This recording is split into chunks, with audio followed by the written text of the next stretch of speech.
Olá, meus amigos e irmãos. Que a graça e a paz do nosso Senhor e Salvador Jesus esteja com cada um de nós. Começamos aqui mais uma lição da revista Palavra e Vida, produzida pelo Departamento de Educação Cristã, juntamente com o Departamento de Comunicação da Convenção Batista Fluminense. Esta revista, que foi escrita pelo pastor Fábio Martins, com base no livro de Isaías, o Evangelho do Antigo Testamento. Mas antes, não se esqueça de se inscrever aqui no nosso canal, no botão que tem aqui embaixo, onde está escrito Inscreva-se. E não se esqueça de verificar se você ainda está inscrito. Curta, deixe o seu comentário, acione também o sino das notificações para que você possa receber a lição no momento que publicarmos. E compartilhe.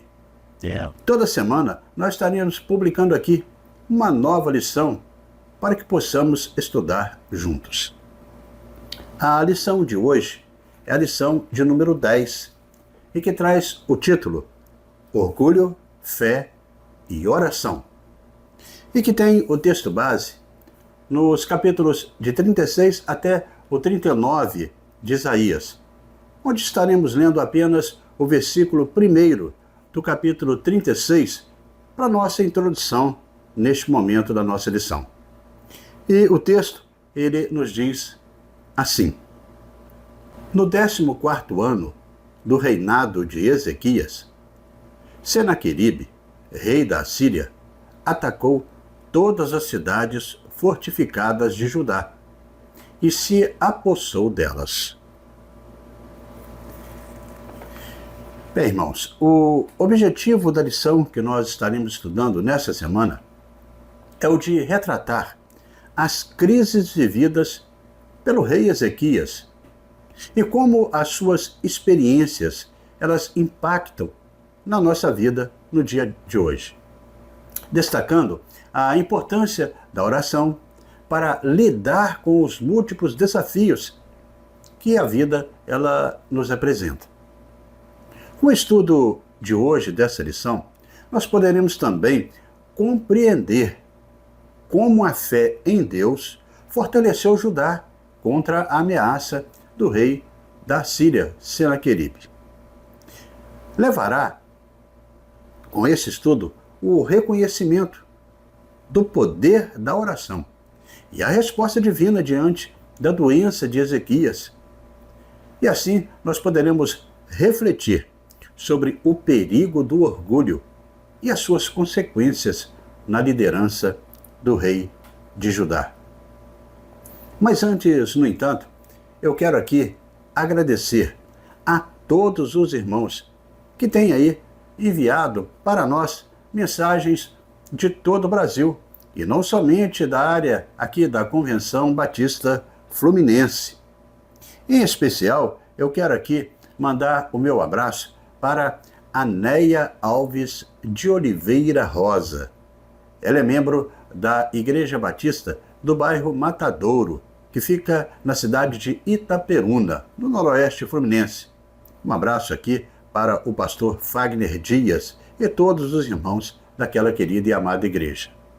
Meu cumprimento agora vai para Denise Silva de Meireles. Ela é membro da Primeira Igreja Batista de Agostinho Porto, que fica em São João do Meriti. Um abraço também para os irmãos aí dessa querida igreja.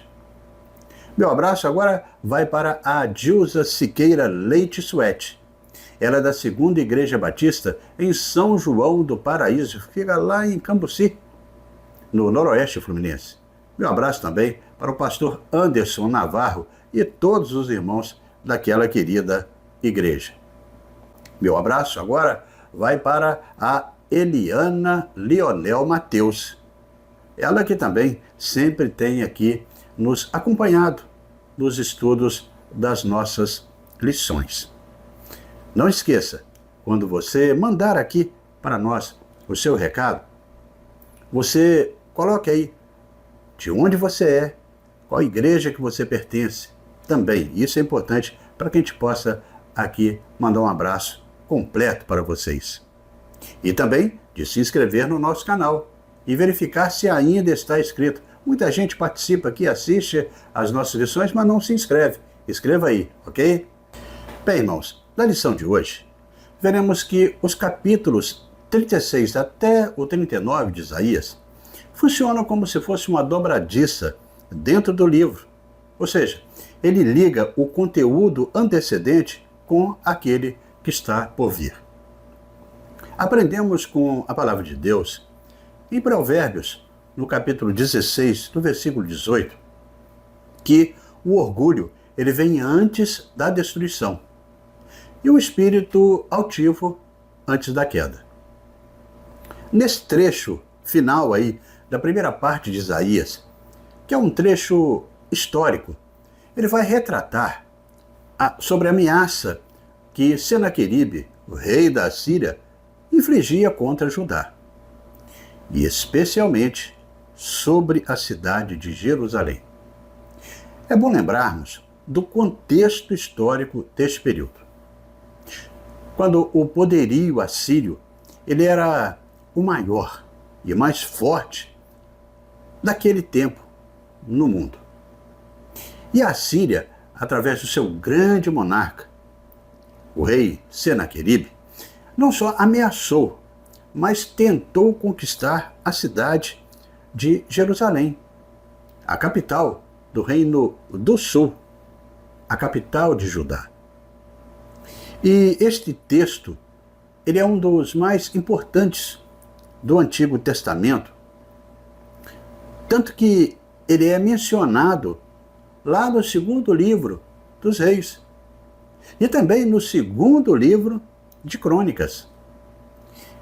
Mas aqui ele tem uma conotação um pouquinho mais definida, onde ele vai aqui marcar a arrogância de Senaqueribe.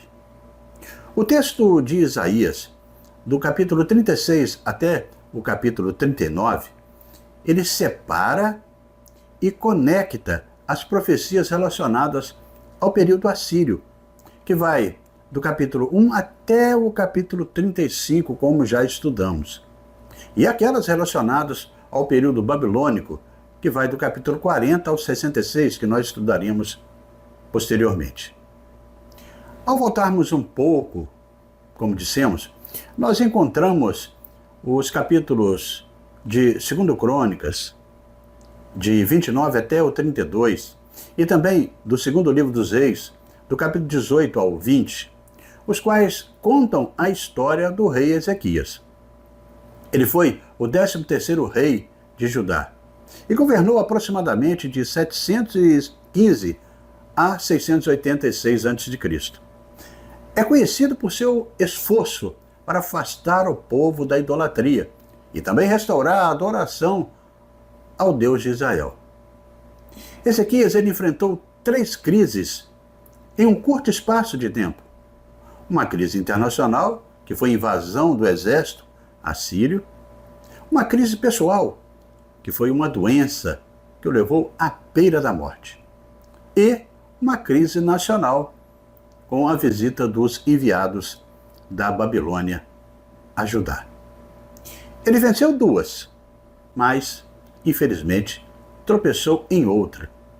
Sua história nos ensina lições assim valiosas sobre fé, oração e o perigo do orgulho. É sobre este assunto que estudaremos a partir de agora, nesta nossa lição de hoje. Desta maneira, chegamos ao primeiro tópico da nossa lição, e que traz o título Um Desafio Internacional, a Fé. Um desafio internacional, a fé, que começa ali no capítulo 36, do versículo 1, e vai até o capítulo 37, no versículo 38. Neste tópico, nós veremos que a fé do rei Ezequias, ela foi colocada em xeque. Ele é levado a tomar certas decisões, principalmente em quem ele confia. Se no Egito, com a sua aliança, ou a sua aliança com Deus. Se voltarmos atrás na história, nós veremos que a confrontação de Ezequias com os exércitos de Senaqueribe, no ano de 701 a.C., foi o resultado da falta de fé de Acás, o seu pai. As semelhanças entre Isaías no capítulo 36 e Isaías no início, no capítulo 7, têm o claro propósito de destacar esse fato. Quando, naquele episódio com Acás, Isaías ele pronunciara um juízo sobre aquele rei de Judá e a casa de Davi, como também nós já estudamos aqui em lições passadas.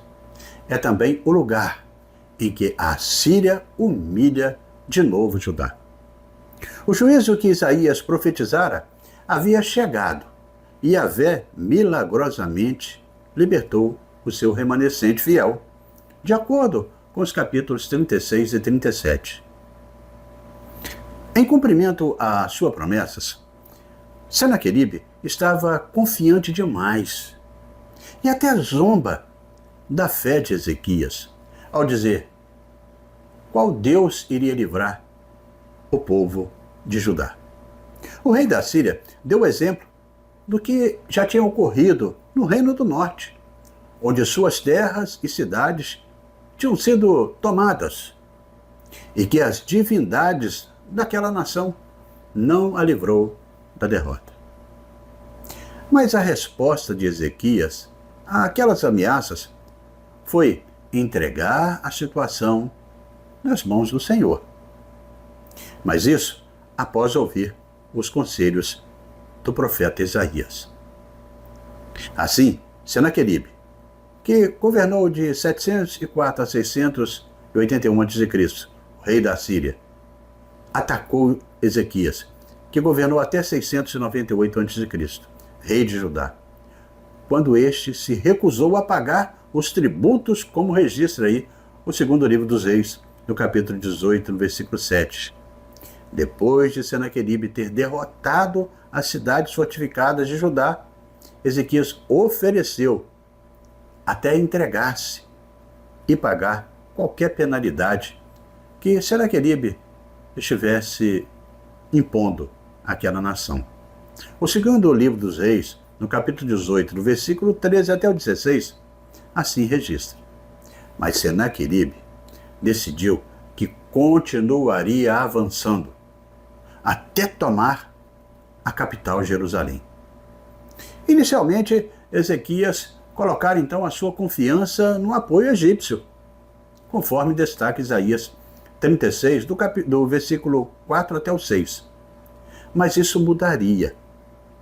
O rei Ezequias vai orar ao Senhor.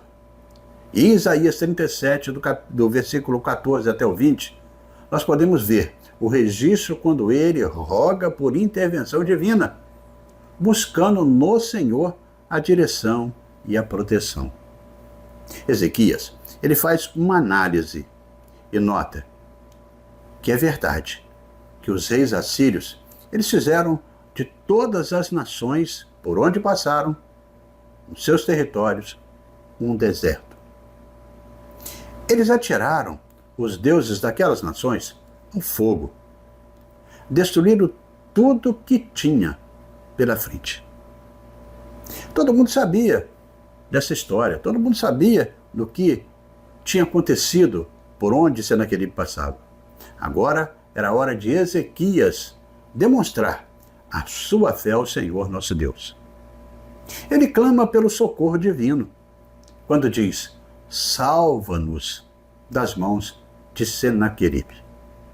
Ezequias define que aqueles deuses das outras nações não passam de madeira e pedra, mas que os reinos da terra saberiam que só o Senhor era o Deus verdadeiro.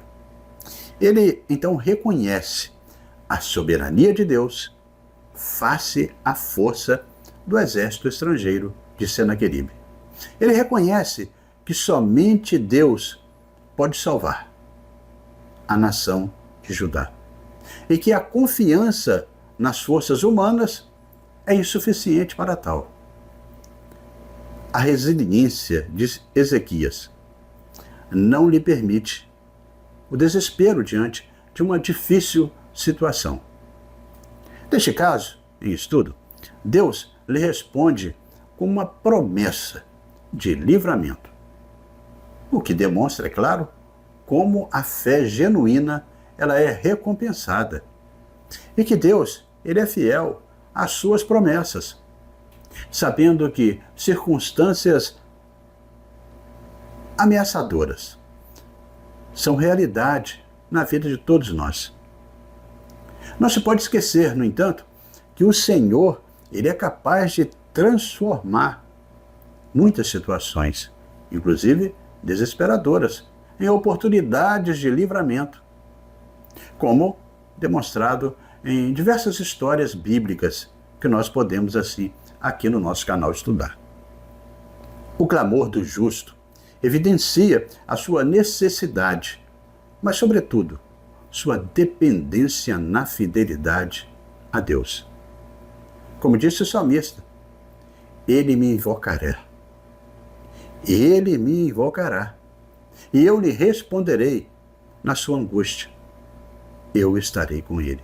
Salmo 91, no versículo 15. E diante disso, nós vamos ver a grande vitória que Deus propiciou a Ezequias no ano 701 a.C. E foi de maneira extraordinária. O texto diz que Isaías manda a sua palavra para o rei Ezequias, dizendo o seguinte: escuta o que esse rei arrogante está dizendo. De quem você zombou e contra quem blasfemou, diz assim o verso 23. Contra quem você ergueu a voz e contra quem levantou o olhar arrogante? Contra o Santo de Israel. Sim, você insultou o Senhor por meio dos seus mensageiros. Isaías deixa claro. E o texto mais adiante vai dizer: eu, porém, sei onde você está, quando sai e quando retorna. Deus, irmãos, tem o poder, e o Senhor afirma: e eu farei voltar pelo caminho por onde veio. Então, com respeito ao rei da Síria, a palavra de Deus, ela afirmou o seguinte: ele não entrará nessa cidade, não atirará aqui uma flecha sequer, não virá diante dela com escudo, nem construirá rampas de cerco contra ela. Pelo caminho por onde veio, voltará. E o texto do verso 35 afirma ainda: eu defenderei esta cidade e a salvarei por amor de mim e por amor de Davi, meu servo. Aquela promessa antiga que Deus tinha feito a Davi. E a Bíblia vai nos mostrar o desfecho desta história. O anjo do Senhor saiu e matou 185.000 homens no acampamento assírio.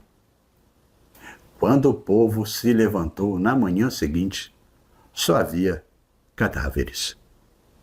Assim, o rei Senaqueribe, rei da Síria, todo-poderoso, fugiu e voltou para Nínive, e lá ficou. Conta a palavra que certo dia, quando ele estava adorando lá o seu Deus, seus próprios filhos feriram ele à espada e fugiram. Assim, Senaqueribe morre e encerra o seu reinado. A arrogância daquele rei foi a sua derrota. Então, irmãos, não importa o poder daquele que se levanta, inclusive contra a igreja do Senhor. Se levanta contra Deus e contra aquilo que ele determina. Por mais que seja poderoso, por mais que tenha condições, toda atitude arrogante terá realmente um final humilhante. Isso é verdade nos tempos bíblicos. Nos tempos do rei da Assíria, e continua sendo verdade também nos dias de hoje. E dessa forma chegamos ao segundo tópico da nossa lição de hoje, e que traz o título Um Desafio Pessoal, a oração. Um desafio pessoal, a oração, que está no capítulo 38 de Isaías, do versículo 1 até o 21. Neste tópico, irmãos, nós encontraremos a angústia de um rei piedoso, num dos momentos mais delicados da vida de um homem assim registrado na palavra de Deus. Veremos como Ezequias ele reage a uma enfermidade que muda todos os planos e expectativa de sua vida. E é isso que vamos estudar a partir de agora. Todos nós, indistintamente, nós estamos sempre à porta da eternidade. Isso diariamente, desde que nascemos até morrermos, nós estamos mais próximos da morte. Chegamos ao capítulo 38 e nós agora vamos estar no final dessa parte histórica de Isaías. Já vimos a grande vitória de Ezequias na resistência ao poderio assírio, sob a ameaça do rei Senaqueribe. E de repente, o cenário ele vai mudar e nós vamos encontrar alguns problemas aqui, problemas pessoais à vista na vida do rei de Judá. O Senhor disse ao rei Ezequias: põe em ordem a tua casa, porque morrerás e não viverás. Está destacado lá no primeiro versículo do capítulo 38. A morte era uma visitante horrível. A morte é uma grande intrusa. Ela não faz acepção de pessoas. Não importa quem somos ou até mesmo o que temos. A morte, ela é a mesma para todos nós. Ela é universal. Logo, então, no primeiro versículo aqui do capítulo 38, ficamos sabendo que, naqueles dias, Ezequias ele ficou doente. À beira da morte, o profeta Isaías, filho de Amós, foi visitar o rei de Judá e disse para Ezequias: assim diz o Senhor, ponha a sua casa em ordem, porque você vai morrer. Você não se recuperará. O texto diz que Ezequias virou o rosto para a parede e orou ao Senhor, dizendo: lembra-te, Senhor, de como tenho te servido com fidelidade, com devoção sincera, e tenho feito o que tu aprovas. E diz o texto que Ezequias chorou amargamente. O rei Ezequias, de repente, se vê muito doente então. E, como o texto diz, ele corre o risco de morte com bastante clareza. Aliás, o texto é muito direto e diz que ele vai morrer, vai perder a vida. Ezequias então fica muito chateado e aborrecido diante dessa situação, dessa notícia. Certamente alguns dos nossos assinantes aqui do canal que estão nos acompanhando essas nossas lições já passaram por circunstâncias muito difíceis e até enfrentaram problemas que o deixaram à beira da morte. E é numa hora dessas, uma hora dessa aí, que toda a arrogância do ser humano, toda a firmeza humana, baseada no poder do ser humano, desaparece. E Ezequias, ele sente a sua fragilidade, sente a sua condição de criatura, e ele só tem uma esperança: virar o rosto para a parede, chorar amargamente e orar ao Senhor.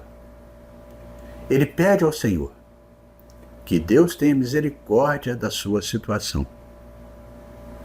Bem, irmãos, como é difícil, né? Passar por uma situação de doença, de enfermidade grave e muito mais quando o diagnóstico é um diagnóstico de morte, um diagnóstico que não tem solução humana. Diante de mais um desafio, Ezequias, então, o texto conta para a gente que ele chora e ora suplicando a misericórdia de Deus, no segundo versículo do capítulo 38. E ele lhe deu mais 15 anos de vida, assim registra o capítulo 5. A doença e recuperação de Ezequias da morte iminente revelam a fidelidade de Deus em recompensar a fé daquele homem. A resposta miraculosa de Yahvé àquela oração de preservação da vida de Ezequias, feita por aquele rei, mostra que Deus vai agir desta maneira. Ele dá um sinal para Ezequias, para confirmar que isso irá acontecer. E o sinal que o Senhor promete aparece no verso 8 do capítulo 38. Farei a sombra do sol retroceder os 10 graus que ele já cobriu na escadaria de Acás. E a luz do sol retrocedeu os 10 graus que tinha avançado de maneira muito especial. Esse relógio aqui, registrado no texto, que aparece aqui nesse texto, é uma espécie de relógio do sol, que é chamado de relógio de Acás.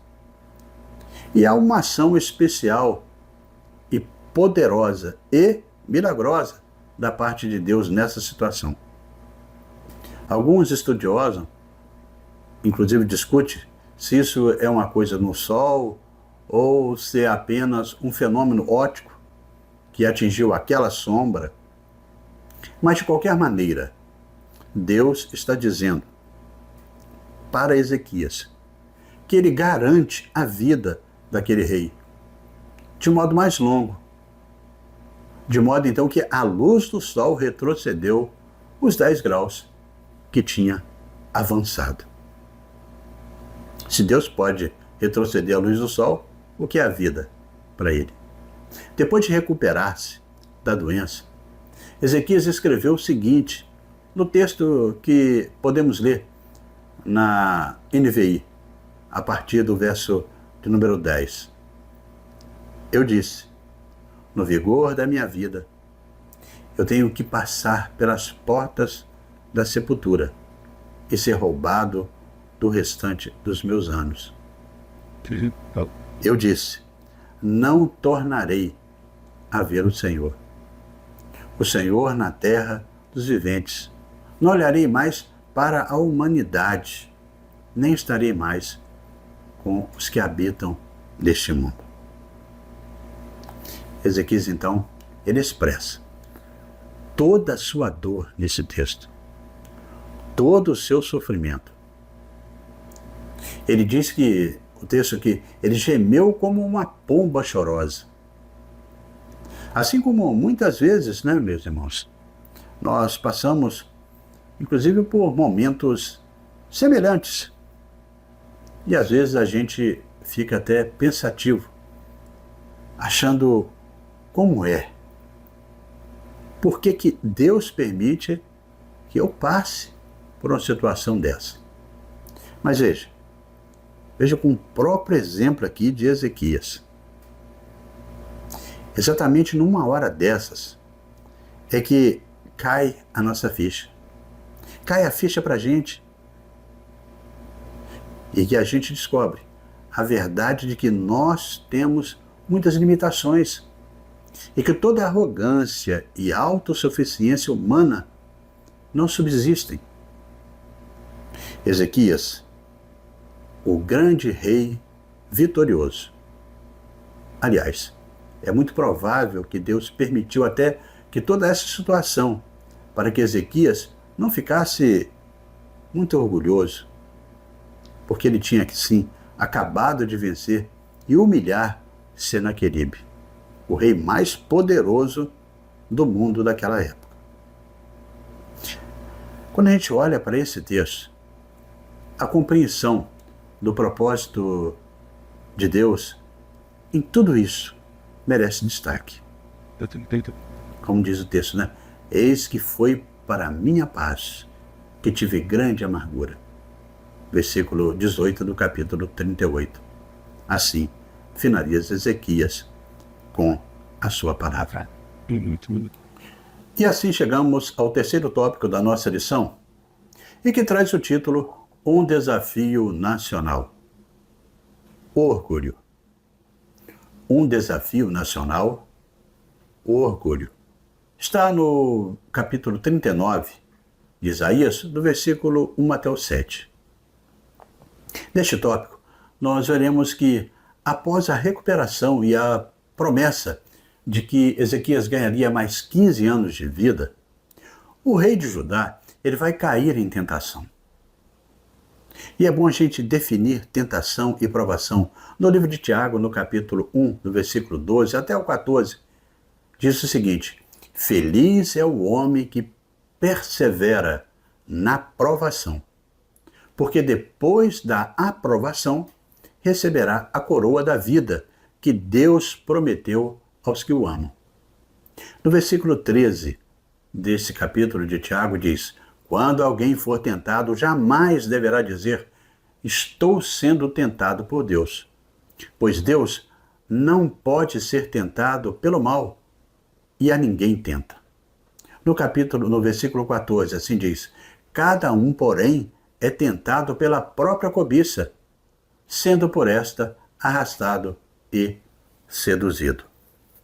Bem, Ezequias foi provado, mas ele vai ser a partir daqui tentado. Foi provado por Deus, foi aprovado na oração, mas ao ser tentado, quando vai aí uma embaixada da Babilônia, no capítulo 37, do versículo 14 ao 20, assim o diz. E ele recebe essa embaixada dos babilônios, que eles quiseram ali visitar a sua casa. Inclusive esse registro está lá na passagem de 2 Crônicas, no capítulo 32, a partir do versículo 31. Registra que Deus o desamparou para prová-lo e fazendo conhecer tudo o que ele estava no coração. Apesar de tudo isso, nós vamos encontrar aqui uma história um pouco complicada no final aqui desse trecho de Isaías. Ezequias foi provado por Deus e foi aprovado, mas logo em seguida ele é tentado. Na primeira parte de Isaías, no capítulo 39, ele é tentado. Ezequias recuperado, o que acontece? Ele recebe uma visita de Merodach, da Babilônia. E aí ele vai ser tentado, não por Deus. O rei da Babilônia envia cartas, presentes para Ezequias, sabendo que ele havia se recuperado da sua doença. Ezequias recebeu com alegria aos enviados da Babilônia. E o que foi que ele fez? Mostrou tudo o que ele tinha nos seus depósitos. Prata, ouro, especiarias, tudo que estava no seu tesouro. Nada que havia no palácio ele ocultou. Todo o esplendor do seu reino foi mostrado para aquela embaixada babilônica. Então, o profeta Isaías foi levar uma mensagem ao rei Ezequias. E perguntou para o rei: de onde vieram esses homens que chegaram aqui? Ezequias fala para Isaías que aqueles homens tinham vindo da Babilônia. Ezequias até explica para Isaías que eles foram numa visita oficial e viram tudo o que havia no palácio e contemplaram todos os tesouros do rei. E aí vem a palavra triste para o rei de Judá. Ezequias, ele teria sim mais 15 anos de vida, mas essa felicidade por mais 15 anos não seria para sempre. Os anos de vida do reino de Judá também não seriam permanentes. Logo, eles enfrentariam problemas incontornáveis. Então Isaías disse para Ezequias: ouça a palavra do Senhor dos Exércitos. Um dia, tudo o que há em seu palácio, bem como tudo o que os seus antepassados acumularam até hoje, será levado para a Babilônia. Nada ficará, diz o Senhor. E alguns dos seus próprios descendentes serão levados e se tornarão eunucos no palácio do rei da Babilônia. Irmãos, ao mostrar toda a riqueza da sua casa, o rei Ezequias expôs a sua nação. Ezequias viveria seus anos percebendo que a sua exibição arrogante, cedendo àquela tentação da riqueza real, seria um fator que culminaria com a conquista de Jerusalém pela Babilônia. A história, ela nos ensina sobre a importância da humildade.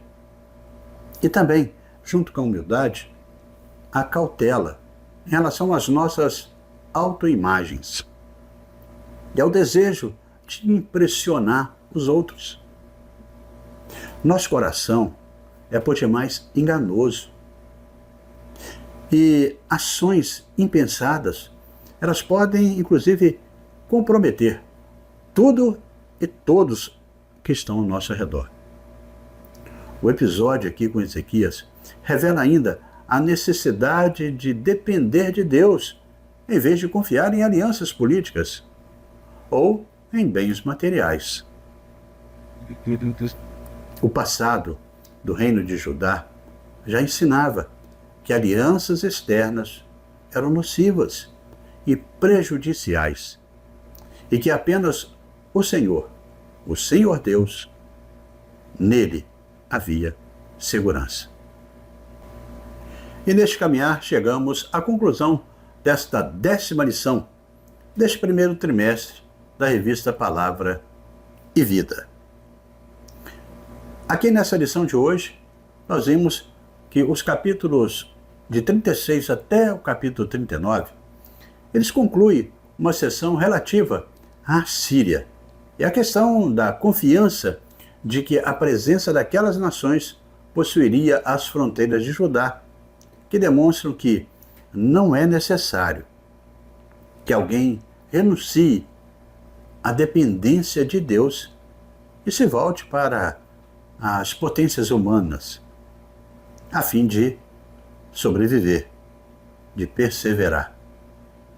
Dessa forma, nós aprendemos que as nações da humanidade estão debaixo da mão de Deus.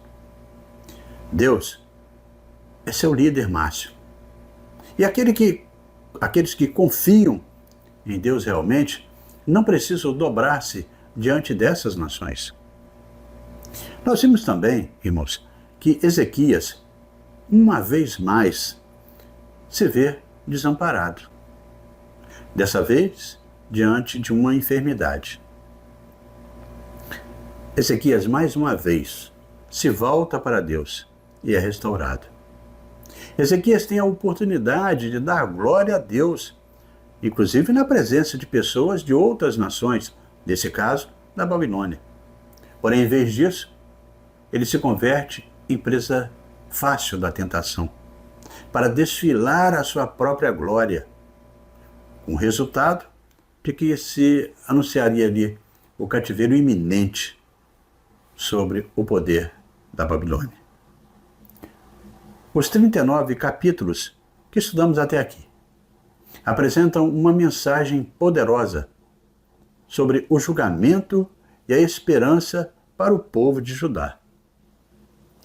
O profeta Isaías, ele denunciou a corrupção, denunciou a injustiça e a idolatria do povo, inclusive convocando ao arrependimento e também ao retorno ao Senhor. Deus justo e santo, assim, era para ser feito. Ele profetizou a vinda do Messias, que traria a salvação e restauração. Em meio ao juízo, ele oferece consolo, anunciando que Deus está atento ao clamor do seu povo. A evidência de que o Senhor ouve está nos clamores que foram levados por Ezequias, quando ele enfrentou a ameaça do rei da Síria, Senaqueribe. E também a gente pode assim o ver quando ele esteve mortalmente enfermo. Isaías, ele vai encerrar esse extenso trecho que vai do 1º até o 39º capítulo do seu livro, nos fazendo refletir sobre as consequências de nossas ações, enfatizando que a desobediência levará a um futuro difícil, mas que ainda há esperança, a esperança de restauração para aqueles que se voltarem para Deus. A mensagem central que a gente vê aqui, em Isaías, nesse trecho, é um convite ao arrependimento e à confiança na soberania de Deus, mesmo em tempos de muita dificuldade. E dessa forma, irmãos, chegamos ao nosso momento para pensar e agir, com 3 reflexões propostas pelo pastor Fábio Martins. A primeira reflexão que nós, assim, encontramos no trecho da lição, afirma que a oração, em tempos de ameaça, revela que reconhecemos a soberania de Deus e que Deus tem o controle sobre todas as situações. Você tem por hábito orar ao Senhor em ocasiões perturbadoras? A segunda reflexão, ela vai destacar que o clamor do rei Ezequias nos ensina que a oração com fé nos faz permanecer firmes, sem esmorecer. Como vai a sua vida de oração? A terceira e última reflexão da lição de hoje nos indica que o orgulho, ele é uma forma de autossuficiência. Ou seja, a pessoa se coloca no lugar de Deus. Você tem sido dependente do Senhor para as tomadas de decisões na sua vida? Ou você tem dependido mais de si mesmo? Bem, irmãos, reúna aí com os seus irmãos na escola bíblica dominical, ou até mesmo durante a semana, e compartilhe um com os outros essas experiências, nessas questões assim colocadas na lição de hoje.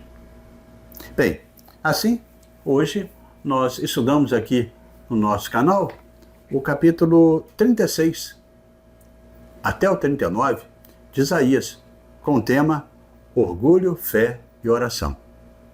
Nós vimos aqui, na lição de hoje, que a história de Ezequias nos ensina que nossos inimigos não têm nenhum poder sobre nós, quando nós confiamos em Deus.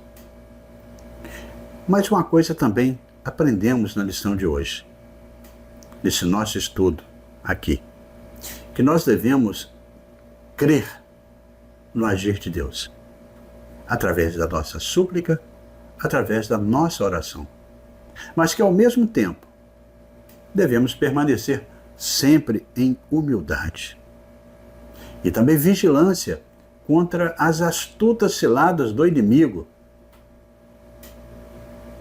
porque ele, ao contrário de Deus, não nos prova, ele nos tenta. Nos tenta a fugirmos dos caminhos propostos pelo Senhor. E assim, amigos e irmãos, terminamos mais uma lição da revista Palavra e Vida. Mas antes de você sair, convido você a se inscrever no nosso canal, Muita gente aqui assiste às nossas lições, mas não aqui registram, não se inscreve no nosso canal. Você que está inscrito, preste atenção, confira aí se você continua inscrito. Curta, deixe o seu comentário, acione o sino das notificações e compartilhe para que mais aí pessoas possam também desfrutar do conteúdo para aprendizagem e edificação na palavra de Deus. Bem, irmãos, na próxima semana nós estaremos estudando mais uma lição aqui no nosso canal. Será a lição de número 11 e que traz o título Grandeza de Deus na Consolação. E estaremos estudando aqui e publicando esta nova lição, se Deus assim nos permitir. Amém?